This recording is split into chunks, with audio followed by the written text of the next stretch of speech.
ہمارے ہاں میں جس وقت دنیا میں جہاں جاتا ہوں، جدید پڑھے لکھے لوگوں سے ملتا ہوں، وہ مجھے بتاتے ہیں یار یہ تمہارے خدا کی کتاب ہے. یعنی میں آج کی اپنی سویلائز سوسائٹی کے اندر بیٹھی ہوئی بچی کو بھی یہ کتاب کیسے پیش کروں کہ جس کے اندر تمہارے خدا نے یہ لکھا ہوا ہے کہ عورتوں کو جو ہے وہ مارا جا سکتا ہے.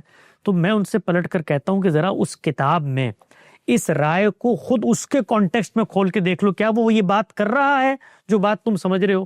اور اگر وہ یہ بات نہیں کر رہا تو بھائی پھر جو بات وہ کر رہا ہے پہلے اس کو اس کے کانٹیکسٹ میں تو رکھو، اس کے میرٹ ڈی میرٹ پہ تو پرکھو. اگر وہ غلط ہے تو اس کو وہاں بھی ریفیوٹ کرو.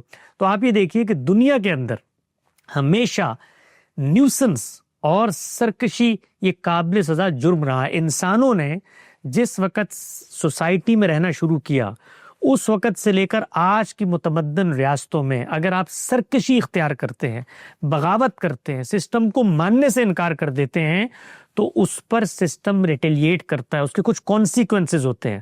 وہ کانسیکوینسز اسٹیٹ لیول پہ بھی ہوتے ہیں، وہ کانسیکوینسز معاشرے کے لیول پہ بھی ہوتے ہیں. خود انسانوں نے جو ورلڈ آرڈر بنایا اس میں مرد باہر جاتا تھا، کما کے لاتا تھا، خاندان کا سربراہ بنتا تھا، عورت شادی کر کے آتی تھی، اس کو طلاق دے کے کبھی چھوڑ دیتا تھا، کبھی رکھ لیتا تھا، تو وہ بریڈ ونر تھا، وہ خاندان کا سربراہ تھا. اللہ نے اس صورتحال کو جو زمین پہ پہلے سے موجود تھی اس کو سامنے رکھ کر یہ بتایا کہ یہ جو ادارہ تم نے بنایا ہے یہ خاندان کا ادارہ اتنا ناگزیر ہے کیونکہ کل بچہ پیدا ہو جانا ہے، اور بچہ پیدا ہوگا تو اس کی پرورش ہوگی، نگرانی ہوگی، پرداخت ہوگی، اٹھا کے پھینک تو نہیں سکتے. اور خدا یہ کہتا ہے کہ میری جو پوری اسکیم ہے کہ بھئی دنیا میں بندے پیدا کرنے ہیں پھر امتحان کرنا ہے، وہ سب خراب ہو جائے گی کیونکہ بچے تو پل کے بڑے نہیں ہو سکتے، شعور کی عمر کو پہنچ نہیں سکتے. تو اس خاندان کے ادارے کی حفاظت کرو، یہ تمہاری پاکیزگی کے لیے بھی ضروری ہے. اس میں اگر کوئی عورت سرکشی پر اتر آتی ہے تو یہ اس کے کچھ کانسیکوینسز ہیں. وہ خاندان کو اگر توڑ، سرکشی اس کا مطلب نہیں ہے نمک مرچ کم ہو گئی، یہ شوہر کی بات نہیں مانی، شوہر کو شوہر ماننے سے انکار کر دیتی ہے. تو یہ بھی ایک جرم ہے. اس جرم کی سزا دین نے تجویز نہیں کی کہ مرد دیں گے. مرد ہمیشہ سے دیتے چلے آئے ہیں، آج بھی دے رہے ہوتے ہیں. ان جدید ریاستوں میں آپ اٹھا کر دیکھ لیں، عورتیں بھی دے رہی ہوتی ہیں، مرد بھی دے رہے ہوتے ہیں. یہ انسانوں کا بنایا ہوا ایک نارم تھا. قرآن نے اس موقع پر کہ جب خاندان ٹوٹ رہا ہے اپیل کی کہ بھائی اس خاندان کو بچا لو، اور یہ جو کچھ تم کرتے ہو سرکشی کو روکنے کے لیے اس کے اندر ایک ترتیب بتا دی کہ یہ مت کرو کہ اٹھ کے مارنا دھاڑنا شروع کر دو. سب سے پہلے تم اس کو تلقین کرو، نصیحت کرو کہ اس خاندان کو نہ توڑو، یہ بچے برباد ہو جائیں گے. اگر تم سرکشی پہ اتری ہوئی ہو تو اس سے یہ نقصان پہنچے گا. اگلی بات بتائی کہ اس سے بستر الگ کر لو تاکہ کوئی نفسیاتی طور پہ اس کو احساس ہو.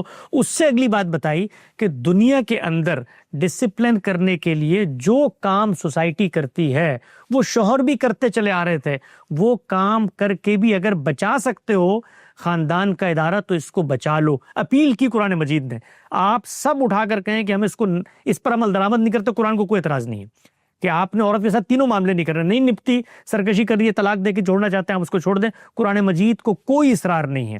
اس نے صرف جو کچھ سوسائٹی میں موجود تھا اس کو متوجہ کرتے ہوئے اپیل کی کہ بھئی یہ کام بھی کر سکتے ہو تو اس کی تادیب کر کے، اس کو فزیکلی اگر ڈسپلن کر کے روک سکتے ہو تو گھر کو روک لو. یہ بات قرآن مجید نے کہی. جن کو کہی ان کی سوسائٹی میں کوئی عدالتیں نہیں، کوئی پولیس نہیں. ان کو تو خود قرآن مجید نے کہا تمہارے یہاں کوئی قتل ہو جاتا ہے تو معاشرہ اس کی مدد کرے مقتول کی کہ وہ بدلہ لے لے جا کر. تو جن لوگوں کو کہیں وہاں پر کوئی سسٹم نہیں، ریاست نہیں، نظم نہیں، معاشرہ نہیں، پولیس نہیں، انفرادی طور پر لوگ یہ کام کر رہے تھے، تو ہم یہ کہتے ہیں کہ بھائی یہ کام نہ قرآن نے انیشیٹ کیا، نہ مارنے کی ترغیبیں دی. انسان یہ کرتے چلے آ رہے تھے، فزیکل ڈسپلن کرتے ہیں. خود جدید ریاستیں بچوں کے باب میں والدین کو تھوڑی بہت اتھارٹی دیتی تھی ہیں، سوء استعمال ہوتا ہے تو روک لیتی ہیں. تو آپ قانون بنائیے اور یہ لکھ دیں کہ آج کے بعد کوئی شوہر اپنی بیوی کو ہاتھ تک نہیں لگا سکتا. قرآن کو اس پر کوئی اعتراض نہیں ہے. قرآن کا کہیں یہ مدعا نہیں ہے کہ آپ نے اس کو مار دینا. خود پیغمبر نے بتایا کہ اس زمانے کی رعایت سے بھی اگر آپ نے فزیکلی ڈسپلن بھی کرنا ہے، تعذیب بھی کرنی ہے، تو یہ ہاتھ بھی نہیں لگا سکتے کہ جس کا نشان پیدا ہو جائے. تو یہ قرآن کا پرسپیکٹو ہے. اب قرآن سے اس کو پڑھو نا جا کر. مسلمان معاشروں میں اگر ڈومیسٹک وائلنس کے کیس کسی داڑھی رکھے ہوئے مولوی سے سنتے ہو اور اس کو اللہ کی طرف منسوب کر دیتے ہو تو یہ بڑی بددیانتی ہے. قرآن مجید کا نیریٹو خاص کانٹیکسٹ میں، خاص زمانے میں، جس زمانے میں لوگوں کو یہ اختیار سوسائٹی قتل کے معاملات میں دے رہی ہوتی تھی، وہاں پر یہ اختیار ان کے پاس موجود تھا، اس کو استعمال کرنے کی اپیل کی کہ خاندان بچ جائے. نہ ہمارا مذہب اس کی ترغیب دیتا ہے، نہ اس کی تائید کرتا ہے. لیکن بڑا لیزی سولوشن ہے نا حسن بھائی. اس طرح تو بہت سے آرگومنٹ اور بھی بڑی چیزوں کے بارے میں بنائے جا سکتے ہیں کہ شراب بھی تھی, لونی بازی بھی تھی, غلام بھی تھی. I'm sure کہ آپ کا غلاموں کے اوپر بھی یہی آرگومنٹ ہوگا, لیکن زمانے کا آرگومنٹ قرآن کے اوپر اس لیے نہیں آتا کیونکہ یہ جو کتاب ہے یہ تمام زمانوں کے لیے تمام حجت ہے, یہ سب لوگوں کے لیے ایک گائیڈنس ہے فار آل ایٹرنیٹی. اس کے اندر کوئی اسپیشل بات ہونی چاہیے تھی. فار ایگزامپل اب ہم نے انسانی معاشروں میں ہم نے دکھا دیا ہے کہ اگر آپ ہاتھ لگائیں گے تو اس کی کچھ سزائیں دی جائیں گی, اور دوسری بے تحاشا ایسی روایات آپ کو مل جائیں گی جہاں پہ رسول اللہ کے پاس بیویاں لائیں اپنی شکایات کہ میرا خاوند مارتا ہے. اس میں رسول اللہ نے, میں یہ نہیں کہوں گا کہ انہوں نے اس کو بڑا اچھا عمل کہا, لیکن انہوں نے طلاق کا ریکمنڈیشن بھی دی. تو یہ جو ایک سٹیپ ہے, اب اگر میں عورت ہوں, فرض کریں جو مرضی میرے اندر سرکشی ہو یا نہ ہو یا جو بھی, میں نے ٹھیکہ نہیں لیا ہوا کہ انسانی سوسائٹی کو آگے لے کے جانے کا, کیونکہ میں نے اپنے جسم پہ تشدد میں نے تو برداشت نہیں کرنا. یعنی کوئی بھی انسان اس چیز کو برداشت نہیں کرے گا. تو یہ اس کے پیچھے کہنا کہ میں نے فیملی سسٹم کو بچانے کے لیے یہ اس وقت کا ایک نارم تھا, یہ تھوڑی سی اسٹریچ نہیں لگتی آپ کو؟ جی میں اس پہ بات کرتا ہوں. دیکھیے آپ نے 2-3 الفاظ اختیار کیے. تشدد کہیں زیر بحث نہیں ہے. آج ماڈرن اسٹیٹ کرافٹ کے اندر بھی آپ اگر یہ لکھیں کہ آپ اپنے بچوں کو ڈسپلن کرنے کے لیے کیا کسی حد تک فزیکلی تعذیب کر سکتے ہیں, تشدد اور وائلنس بالکل الگ چیز ہے. بھئی میں امریکہ میں رہتا ہوں, میرے چھوٹے بچے ہیں, 6 سال کے بچے ہیں, ٹوئنز ہیں. مجھے کبھی کبھی ان کو ہاتھ سے پکڑ کے الگ کرنا پڑتا ہے, کبھی کبھی تنبیہ بھی کرنی پڑ جاتی ہے, کبھی کبھی کان کے اوپر ہلکی سی چٹکی بھی کاٹنی پڑ جاتی ہے. یہ زندگی کی ریئلٹیز ہیں. ان کو مجھے امریکہ میں رہتے ہوئے یہاں کا لا نہیں روکتا کہ آپ ڈسپلن کرنے کے لیے یہ کام کر سکتے ہیں. لیکن کیسے ڈسپلن کریں گے بیوی کو؟ جی میں اگلی بات کرتا ہوں. اس سے آگے بڑھ کر میں مار دھاڑ شروع کر دوں, میں مثال کے طور پر اس کے اوپر حملہ آور ہو جاؤں, اس کا خون نکل, یہ تشدد ہے, وائلنس ہے. اس کو کوئی جائز قرار نہیں دیتا. جس وقت ان معاشروں میں بھی, میں اس پر بھی آتا ہوں کہ قرآن مجید زمانے سے کیسے بات کرتا ہے. قرآن کا ہر حکم مبنی بر ریزن ہے. ریزن پایا جائے گا تو عمل درآمد ہوگا, ریزن نہیں پایا جائے گا تو خود قرآن کہتا ہے کہ اس پہ عمل درآمد نہیں ہوگا. مثال کے طور پہ قرآن مجید نے مرد کو بعض اختیارات دیے فیملی سسٹم میں, کیوں دیے آگے ریزن بتایا, بما انفقوا من اموالہم, پیسہ خرچ کرتا ہے. کسی سوسائٹی کے اندر عورتیں سربراہی کے مقام پر آ جائیں, نان نفقے کی ذمہ داری لے لیں, دین کا اصول تبدیل ہو گیا. دین قیامت تک ہے ود ریزن پایا جائے گا تو اخلاقی اصول پیدا ہوں گے. اس صورت میں آپ جب میرے پاس آئیں گے نا کہ عورت نے بھائی گھر سنبھالا ہوا ہے, تو میں شوہر کو کہوں گا اس کی تابعداری کرو, اطاعت کرو, اخلاقی تقاضا ہے. تو مگر فیملی سسٹم بھی تو چینج ہو جائے گا نا, جو ابھی آپ نے کہا کہ فیملی سسٹم, تو فیملی سسٹم بدل گیا تو نہیں, فیملی سسٹم کو چینج کرنا چاہتا ہے دنیا میں تو کر دے, مجھے کیا پرابلم ہے, کوئی کرنا چاہتا ہے. عورت کو اگر اختیار, یہ ہم نے ویسٹ میں دیکھا ہے کہ عورت کو جب اختیار ملتا ہے تو ڈیورس ریٹ اوپر جاتا ہے, ہم نے دیکھ لیا. وہ تو کانسیکوینسز ہیں, وہ جب فطرت کے خلاف آپ جو بھی کام کریں گے الگ موضوع ہے, اس پر میں آ جاتا ہوں. لیکن ہم اصولی بات پہلے پوری کر لیں. آپ نے کہا تھا کہ اس میں یہ جو آرگومنٹ ہے کہ عورت کو مثال کے طور پر آپ نے, میری بیوی گھر چھوڑ کر اگر جا رہی ہے, مجھے لگ رہا ہے لوگوں کے اندر لو مومنٹس آتے ہیں, لوگوں کے اندر ریئیکشنری مومنٹس آتے ہیں. بسا اوقات مجھے کسی موقع پر اگر ہاتھ پکڑ کے اس کو روکنا ہے اور میں روک کر اس کو زبردستی صوفے میں بٹھا لیتا ہوں, اس کو آپ وائلنس نہیں کہتے یار, اس کو آپ تشدد نہیں کہتے. یہ وہ چیز ہے جو وہاں زیر بحث ہے. فَضْرِبُوهُنَّ کا مطلب یہ نہیں ہے کہ اس کو مارنا شروع کر دو. ہر چیز اپنے کانٹیکسٹ میں زیر بحث آتی ہے. اس کو خود پیغمبر نے واضح کیا کہ یہ اس پس منظر میں نہیں. اور میں تو اگلی بات آپ سے کرتا ہوں نا, عورت اگر یہ کہتی ہے جو آپ نے بات کی کہ میں نے ٹھیکہ لیا ہوا, بھائی میں نہیں رہتی اس کے ساتھ, تو آپ کو ہم یہ کہتے ہیں کہ بھائی لا بنائیے آپ نا. یہ تو جس زمانے میں قرآن بات کر رہا ہے, قرآن نے تو ریزننگ کی بنیاد پہ بات کرنی ہے. آج بھی لا بنتا ہے. یعنی آپ اگر فیملی سسٹم کو ڈسٹروائے کرتے ہیں اس طریقے سے, آپ بطور ماں کے آپ ڈرگ یوزر بن جاتی ہیں. یہاں کی عدالتیں پکڑ کے آپ کو جیل میں ڈالتی ہیں. آپ نے فیملی سسٹم کو برباد کیا. آپ کو چھوٹے بچے کے ساتھ رہنے کی اجازت نہیں ہوتی کیونکہ کانسیکوینسز ہوتے ہیں. تو سرکشی جب آپ اپناتے ہیں, سسٹم کو توڑنے کی بات کرتے ہیں, اور میں تو اس سے آگے بات کرتا ہوں, ریزننگ کی بنیاد پہ قرآن نے بات کی ہے. ریزننگ پائی جاتی ہے, شوہر یہ کام کرے, سرکش ہو جائے, تب بھی سوسائٹی اس کو سزا دے سکتی ہے. تو قرآن کی ہر ہدایت مبنی بر ریزن ہے. قرآن کو کوئی اصرار نہیں ہے کہ اس نے جو اوضاع مقرر کر دی ہیں تم نے لازمی، مثال کے طور پہ قرآن مجید نے کہا بھی عدت گزارو، طلاق ہو جاتی ہے تو اس کے بعد آپ نے 3 پیریڈز گھر میں بیٹھا، اس کی ریزن بتائیے آگے تاکہ پتہ چل جائے پیٹ کے اندر کیا ہے، وہ جس کا بچہ ہے وہ فیصلہ ہو جائے، یہ نہ ہو کہ طلاق لے کے تم چلی گئی، دوسرے دن شادی کی، بچہ ہو گیا، پچھلا والا کہہ رہا ہے میرا، اگلا والا کہہ رہا ہے میرا، فیصلہ کیسے ہوگا؟ بچے کی ایک سسٹم کو ختم کر دیں، کیونکہ اب تو ہمیں ڈی این اے سے پتہ چل جائے گا، تو اب عورت کو 3 پیریڈ سائیکل ویٹ کرنے کی ضرورت نہیں ہے. ہاں تو ہم تو یہ کہتے ہیں، ہم تو یہ قرآن کی ریزننگ کی بنیاد پہ کہتے ہیں. بھائی قرآن مجید نے تو خود اس کو عمل کر کے بتا دیا کہ اگر اگلے دن بچہ پیدا ہو جاتا ہے تو عدت ہے ہی نہیں، خود قرآن نے بتا دیا. یہاں تک بتا دیا کہ نکاح کے بعد بیوی کو ہاتھ نہیں لگایا تو عدت ہے ہی نہیں، اپلائی کر کے بتا دیا. تو کبھی یہ قرآن کے اندر ہے، یہ دونوں چیزیں قرآن کے اندر ہیں. تو اسی کی بنیاد پہ ہم یہ کہتے ہیں کہ قرآن جو بھی حکم دیتا ہے کبھی ٹھنڈے دل و دماغ سے طالب علم بن کے ہم قرآن مجید کے پاس جائیں تو صحیح، بعد میں اس کو ریفیوٹ بھی کریں گے، اس کو رد بھی کریں گے، لیکن پہلے سمجھیں کہ وہ بات کیا کرتا ہے. وہ ریزننگ کی بنیاد پہ بات کرتا ہے. مثال دیتا ہوں ایک اور، میں آپ کو آگے بڑھ کے مثال دیتا ہوں. قرآن مجید نے وراثت کے حصے مقرر کیے ہیں، ریزننگ کی بنیاد پہ کیے ہیں، اور یہ کہا ہے کہ بلحاظ منفعت کون تن سے قریب تر ہے اس کی بنیاد پہ ہم فیصلہ کر رہے ہیں. لیکن جہاں ریزن نہیں پایا جاتا، ایک بیٹا ہے اس نے باپ کی کوئی خدمت ہی نہیں کی سرے سے، تو وہ آ جائے جی باپ کے مرنے پہ پوری زندگی منہ نہیں لگایا جائیداد لینے کے لیے، دین کہتا نہیں ملے گی اس کو، ریزن نہیں پایا جاتا. آپ آگ کر دیں اس کو، ریاست فیصلہ کر سکتی ہے، قرآن کا مقرر کردہ حصہ اس کو نہیں دیا جائے گا، مبنی بر ریزن ہے. تو قرآن کی ہدایت ہر زمانے کے لیے ہے اگر ریزن پایا جاتا ہے. ریزن نہیں پایا جاتا تو میں قرآن کی ہدایت اس پر نافذ نہیں کر سکتا.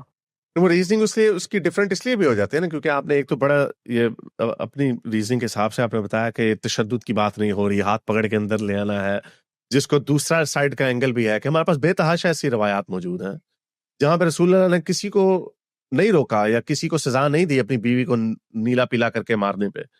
تو یہاں پر بھی کوئی ایک اسٹرانگ قسم کا ریبیوک نہیں آیا رسول اللہ کی طرف سے، جس کی وجہ سے اس کو یہ ایک بڑا مبہم چھوڑ دیا. پھر وہیں پہ بات آ جاتی ہے دربہنہ کا جو ورڈ ہے، اب یہ انہوں نے اللہ تعالیٰ نے ایک ورڈ یوز کر دیا.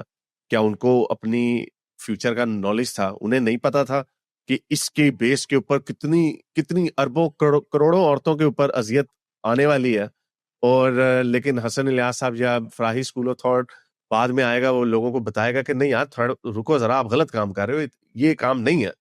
جی میں آپ سے ایک چیز عرض کرتا ہوں حارث بھائی، آنیسٹلی میں اس معاشرے میں رہتا ہوں، امریکن سوسائٹی میں بیٹھا ہوں، دنیا کی متمدن سوسائٹی، یہاں پر سوشل سائنسز کا ریفارمیشن ہوئی، دنیا کی ترقی یافتہ ترین سوسائٹی. آپ گوگل کریں، چیٹ جی پی ٹی سے جا کر پوچھیں، ڈومیسٹک وائلنس اور فزیکل ابیوز یہ انسانوں کا مسئلہ ہے. انسانی نفسیات جب ڈس ریگولیٹ ہوتی ہے، میری بیوی سائیکالوجسٹ ہیں، فیملی تھراپسٹ ہیں، کپلز کے ساتھ کام کرتی ہیں، میاں بیوی کے رشتے کو سمجھتی ہیں، جب تنازعات پیدا ہوتے ہیں ان کو جوڑتی ہیں. انہوں نے اس موضوع پر پی ایچ ڈی کر رکھی ہے، میں ان سے ڈسکشن کرتا ہوں، روز ان کے پاس کپلز آتے ہیں. دنیا کے اندر یہ 4.5 ارب لوگ جنہوں نے کبھی زندگی میں قرآن کا لفظ بھی نہیں پڑھا، ان کے بھی ڈومیسٹک وائلنس موجود ہے. اس کا مسئلہ انسان کے اندر ہے. انسان مذہب کو اپنا کر بھی انسان رہتا ہے، اس کے جو مسائل، اس کی جو خرابیاں، اس کی جو نفسیات، اس کے اندر جو فائٹر جیٹ موڈ آن ہوتا ہے، اس کے اندر جو یو فینومنا ہے، اس کے اندر جو انسیکیورٹیز ہیں، وہ کبھی ختم نہیں ہوتی. اس کا مذہب سے کوئی تعلق نہیں ہے. میں ایک شخص کو مذہب کیا کرتا ہے، لوگ کیا کرتے ہیں میں آپ کو بتاتا ہوں. مذہبی آدمی کیا کرتا ہے؟ مذہبی آدمی یہ کرتا ہے کہ جو غلط چیزیں اس کے ہاں پیدا ہو جاتی ہیں، پیدا ہونے کے بعد ان کو اپنے کانشیس کو مطمئن رکھنے، کیونکہ ضمیر تو اندر سے جھنجھوڑتا ہے نا آپ کو غلط کام کیا، اس کے لیے غلط مذہبی انٹرپریٹیشن کا سہارا لیتے ہیں. اس امریکہ کے اندر ڈومیسٹک وائلنس کے جو کیسز ہیں ان میں 50% کے قریب مرد اور 50% کے قریب عورتیں انوالو ہوتی ہیں. عورتیں مارتی ہیں شوہروں کو. یعنی کپلز کے اندر جب آپ ساتھ رہتے ہیں تو یہ چیزیں پیدا ہو جاتی ہیں. یہ انسان کا مسئلہ ہے مشترک. یہ رسول اللہ کے زمانے میں بھی انسان کا مسئلہ تھا، یہ آج بھی انسان کا مسئلہ ہے. نہیں لیکن حسن بھائی فرق ہے نا اس میں، حسن تھوڑا سا اس میں فرق یہ ہے نا، دیکھیں وہ تو شرابی بھی ہے نا، کوئی نشے والا ہو وہ بھی، لیکن وہ یہ تو نہیں نا کہہ سکتا کہ دیکھو جی قرآن نے مجھے اجازت دی ہے شراب کی. اب یہ ڈومیسٹک وائلنس کا جو ایشو ہے یہ اتنا ویگ ہو گیا کہ ہاتھ پکڑنے سے لے کے تھپڑ مارنے تک، اس کو نیلا پیلا کرنے تک، یہ اس کی گنجائش موجود ہے. نہیں تو ہم نے تو یہ کہا کہ قرآن نے نہ اس کو انیشیٹ کیا، نہ اس کی ترغیب دی، نہ قرآن مجید نے اس کے بارے میں یہ کہا کہ یہ اس کو اس حد تک پہنچا دو. بھائی قرآن نے ایک بات کی اپنے کانٹیکسٹ میں کہ اگر آپ نے تعدیب کر کے بھی خاندان کے ادارے کو بچانا ہے تو اپیل آپ کے سامنے خدا کی آ گئی. سوسائٹی کے اندر انحراف پیدا ہوتا ہے تو انسان کو اللہ نے کیوں بنایا ہے؟ خود قرآن نے کہا ہے کہ اگر کسی کی حق تلفی ہوتی ہے یا جان مال آبرو کے خلاف زیادتی ہوتی تو آپ کو حق ہے آپ قانون بنائیں. قرآن کی یہ منافی نہیں ہے کہ آپ اسٹیٹ میں یہ قانون بنائیں. غامدی صاحب نے آج سے برسوں پہلے عورت کی تعدیب کے عنوان سے مضمون لکھا ہے. اس میں یہ بتایا ہے کہ یہ ایک تو انیشیٹ کر کے قرآن نے پہلے دن حق نہیں دیا. بھائی دنیا میں ہمیں نظر آ رہا ہے جو لوگ قرآن کو نہیں مانتے سب کچھ یہ کر رہے ہوتے ہیں, فیملیز کے اندر یہ معاملہ ہوتا ہے. قرآن نے اس کو محدود کر دیا, اسٹیپس بتا دیے کہ یہ کام یوں نہیں کہ اس طریقے سے پہلے دن کر دو. یہ صورتحال ہے. جن لوگوں کو کہا وہاں پر کوئی کورٹس نہیں موجود, کوئی سسٹم نہیں موجود, کوئی معاشرہ اس طریقے سے نہیں موجود کہ آگے فیصلہ کرے, شوہر ہی فیصلہ کر رہے ہوتے ہیں. تو انہوں نے یہ انصاف کا سسٹم بنایا تو جا رہا تھا نا, قاضی کا سسٹم بنایا تو جا رہا تھا نا. کیا یہ آیت میں ایسے نہیں بنتے سر, سسٹم بنتے ہیں جس وقت سوسائٹی اس جگہ پر پہنچ جائے. کوئی جیل کا سسٹم موجود تھا, مجسٹریٹ موجود تھے, بندے کو کہیں رکھنا ہوتا تھا, قاضی نے بننا تھا نا. لیکن قاضی نے نہیں, لیکن انصاف بہت عرصے بعد رسول اللہ صلی اللہ علیہ وسلم جس سوسائٹی میں آئے, پریمیٹیو قبائلی سوسائٹی, بھائی وہاں تو وہ صورتحال تھی کہ جنگ میں جو قیدی پکڑ کے آ جاتے تھے ان کو بھی تقسیم کر دیا جاتا تھا. کوئی جیل ہی نہیں متمدن. یعنی ہم آج کے زمانے میں بیٹھ کے اس دور کے بارے میں سوچتے ہیں کہ وہاں پر کہاں اسٹیٹ نہیں, خود رسول اللہ صلی اللہ علیہ وسلم دنیا سے رخصت ہوئے, پریمیٹیو قسم کی قبائلی ایک ریاست موجود ہے, کوئی مقننہ نہیں, کوئی انتظامیہ نہیں. یہ جو آپ کو تقسیم نظر آتی ہے تو آپ قانون سازی کریں, یہ قرآن کے بالکل خلاف نہیں ہے. قرآن کی منشا کے عین مطابق حق تلفی ہو رہی ہے, آپ قانون بنا دیں. کوئی شور, آپ نے اسکولوں میں بھی تو قانون بنایا. بھئی ہماری سوسائٹی کے اندر آج سے 25-30 سال پہلے تک استادوں کو مارنے کی اجازت ہوتی تھی. استاد تو چھوڑیں, محلے میں کوئی بڑا بوڑھا نکل جاتا تھا, وہ بچیوں کے معاملے میں کہتا تھا دوپٹے کے بغیر جا رہی ہے. یہ سوسائٹی ہوتی تھی. ہمارے اپنے ملک کے اندر اس وقت قبائلی پورا ٹرائبل سسٹم موجود ہے, مشران ہیں بیٹھ کے فیصلہ کر دیتے ہیں, ملک بیٹھے میں. یہ سسٹم نہیں ہے. وہ ٹھیک ہے حسن بھائی, وہ ہر زمانے کی لمیٹیشن اپنی نہیں, لیکن رسول اللہ تو ایک ریولوشنری تھے نا, اور آخری نبی کا بوجھ ہے. ہرگز نہیں, پیغمبر کا ہرگز یہ کہا, پیغمبر نے کوئی ریولوشنری کام نہیں کیا. یہ قرآن مجید کے اندر پیغمبر کی پوری سیرت کے اندر یہ لفظ مجھے دکھا دیں کہ رسول اللہ ریولوشنری تھے. رسول اللہ تو یہ کوئی نہیں, میرا کہنے کا مطلب یہ ہے, آپ اس پہ ورڈ پہ فوکس نہ کریں, کہ وہ آخری نبی ہیں, وہ خدا کی حکم کے فائنل ترجمانی ہمارے پاس ایک انسان کے تھرو ہونے جا رہی ہے, اور اس کے بعد ہمارے پاس دروازہ بند ہو جانا ہے جہاں پہ ہاتھ کاٹنے کی سزا یا آپ ایڈلٹری صحیح نہیں ہے, ہوموسیکشوالٹی صحیح نہیں ہے, جہاں پہ یہ بڑے ایک. تو کیا یہ بہتر نہ ہوتا کہ اس آیت میں یہ مارو کی جگہ جو ان سے بات بند کرو, بستر الگ کر دو, پھر اپنے راستے الگ کر لو, کیا وہ زیادہ بہتر نہ ہوتا بجائے اس کے کہ یہ ایک بوجھ جو ہے اس کا کہ خاندانی نظام کو بچانے کا بوجھ جو ہے وہ عورت کے اوپر, ٹھیک ہے کہ آپ کی طرف سے ہاتھ پکڑ کے اندر لے آؤ, یا پھر ایز ویگ ایز اس کو تھپڑ مار کٹائی پہ لے جاؤ. یہ ویگنس جو رہ گئی, اس سے حقیقی طور پہ کتنی عورتوں کے اوپر ظلم ہوتے چلے آئے, اور ابھی تک پاکستان جیسے ملک میں ڈومیسٹک وائلنس کا بل پاس کرنے پہ کون آتا ہے سامنے. اگین میں ان کو, مولویوں کو اس لیے دوشی نہیں ٹھہراتا کیونکہ وہ جس کتاب کو پڑھ کے اپنی عقل سے جو وہ اخذ کر رہے ہیں, یعنی آنیسٹلی اسپیکنگ میں بھی اس کو پڑھتا ہوں, میرے بھی ذہن میں یہی آتا ہے کہ یہ تو بڑا ویگ ہے, اس پہ تو میں ہاتھ پکڑ کے اندر لے جانے سے لے کے اس کی بازو مڑوڑ بھی سکتا ہوں, اس کے اوپر اپنا اثر و رسوخ استعمال بھی کر سکتا ہوں, کیونکہ اس آیت کا پہلا حصہ بھی یہ ہے کہ میرے پاس اتھارٹی ہے, میں کیئر ٹیکر ہوں, میں ہوں اس گھر کا مالک. تو اس پہ سوال میرا آپ سے یہ ہے پلٹ کے کہ اگر انسان اس کا غلط استعمال کرتے ہیں تو آپ کی نظر میں قرآن مجید کو وہاں پر اس کی بھی اصلاح کرنی چاہیے تھی. تو پھر اس کا مطلب یہ ہے کہ قرآن مجید لوگوں کے دینی عقائد کی صرف اصلاح کے لیے نہیں آیا. دنیا کے اندر جو لوگوں نے غلط رویے اختیار کر لیے ہیں, جو ان کے ہاں غلط نارمز ہیں, جو ان کے غلط اکنامک ماڈلز ہیں, دین ہمیشہ یہاں سے اپروچ کرتا ہے کہ اگر کوئی چیز تمہارے اخلاق پر اثر انداز ہو رہی ہے تو اس معاملے میں آپ کو اصولی رہنمائی کرے گا, اصولی ہدایت دے گا. جو معاشرے کی برائیاں خود اس زمانے کے کانٹیکسٹ میں موجود ہیں, جیسے غلامی ہے, وہ ایک معاشرتی برائی ہے, تو اس کے بارے میں دین نے جو لائے عمل اختیار کیا ہے وہ تدریج کا اختیار کیا ہے. وہ ایک دن میں ٹھیک نہیں ہو سکتا. یہ بالکل ایسے ہی ہے کہ جیسے آج کے اکنامک سسٹم میں میرے نزدیک سود حرام ہونے کے باوجود ایک دن میں ٹھیک نہیں ہو سکتا، اس لیے کہ دنیا کی سوسائٹی اس کے اوپر کھڑی ہے. تو میں بھی تدریج کی بات کروں گا. دنیا کا ہر سسٹم کو ٹھیک کرنے والا آدمی بڑی جو سوسائٹی سے متعلق چیزیں ہوتی ہیں ان کے بارے میں تدریج کا نقطہ نظر اپناتا ہے. اس سوسائٹی میں انسانوں کے 10,000 اور مسائل ہوں گے. یہ قرآن کا موضوع نہیں ہے. قرآن جن لوگوں تک بات پہنچانے کے لیے آیا ہے وہ پیغمبر کے ماننے والی قوم ہے. اس نے انحراف پیدا کر دیا ہے. اس کو یہ بتایا جا رہا ہے کہ بھئی تمہارے اس انحراف کی کوئی بنیاد نہیں ہے. ان کے اندر جو اخلاقی برائیاں موجود ہیں ان کو زیر بحث لایا جا رہا ہے. اس کے بعد قرآن مجید پرنسپل دیتا ہے، پروٹوکولز دیتا ہے، پیرامیٹرز دیتا ہے اور انسانی عقل پر بھروسہ کرتا ہے. اگر قرآن مجید یہ کام شروع کر دیتا تو یہ میرے لیے باعث حیرت ہوتا کہ بھئی یہ کام آپ نے کیوں شروع کر دیا؟ مجھے آپ نے شعور دیا، میرے بارے میں کہا یہ دین تمہاری فطرت کے مطابق ہے، تمہارے اندر خیر و شر ودیت کر دیا، گویا مجھ پہ اعتبار ہی نہیں کر رہے. یعنی پھر تو قرآن مجید کو قیامت تک انسانوں کو جو مشکلات، مسائل، سوشل ایولز، پرابلمز پیدا ہوتی چلی آئیں، یہ سندھ کے اندر ستی کی رسم میں سارے مسلمان کر رہے ہوتے ہیں، یہ ونی کی رسم میں سب کر رہے ہوتے ہیں، چھوٹی عمر سے شادیاں کر رہے ہوتے ہیں، قرآن سے شادیاں صوبہ سرد، یہ 10,000 خرافات انسان پیدا کرتے ہیں. قرآن کا یہ موضوع نہیں ہے. قرآن یہ کرنے نہیں آیا. قرآن اخلاق کی معاملات میں آپ کو درست رکھنے آیا ہے. وہ شرک کو بھی اس زاویے سے لیتا ہے. اس زمانے میں جو برائیاں موجود تھیں انہوں نے اس کو تدریج کے ساتھ جہاں اصلاح ہو سکتی تھی ان کی اصلاح کی. یہ بات کہ انسان یہ کام کرتا ہے، بھئی مغربی معاشروں میں تو قرآن نہیں آیا نا، وہ بھی یہ کام کر رہے ہیں. میں نے تو آپ سے عرض کیا کہ آپ دیکھ لیں ملینز کی تعداد میں لاسٹ ایئر امریکہ کے اندر ڈومیسٹک وائلنس کے کیس فائل ہوئے. آدھی فریقین مرد ہیں، مرد آگے کہتے ہیں عورتیں مارتی ہیں، عورتیں کہتی ہیں مرد مارتے ہیں. یہ انسانوں کا مشترک مسئلہ ہے. تو قرآن نے جو بات کہی، جس موقع پر کہی، وہ موقع کوئی اصلاح کا موقع نہیں ہے کہ انسانوں الگ سے بتایا عورتوں کے معاملے میں خدا سے ڈرو. عورتیں مرد دونوں خدا کے حضور میں پیش ہوں گی. ہمارا تو پیغمبر وہ ہے کہ جس کی زبان سے آخری الفاظ جو نکلے ہیں وہ یہ ہیں کہ تم نے والدین کے ساتھ اچھا سلوک کرنا اور عورتوں کے بارے میں خدا سے ڈرنا ہے. پورا قرآن ہمیں تنبیہ کرتا ہے. یہاں تک پیغمبر نے کہا بھئی یہ نازک آپ گینے ہیں، ان کے تو رویے اور مزاج اور شخصیت کو بھی بدلنے کی کوشش نہ کرو.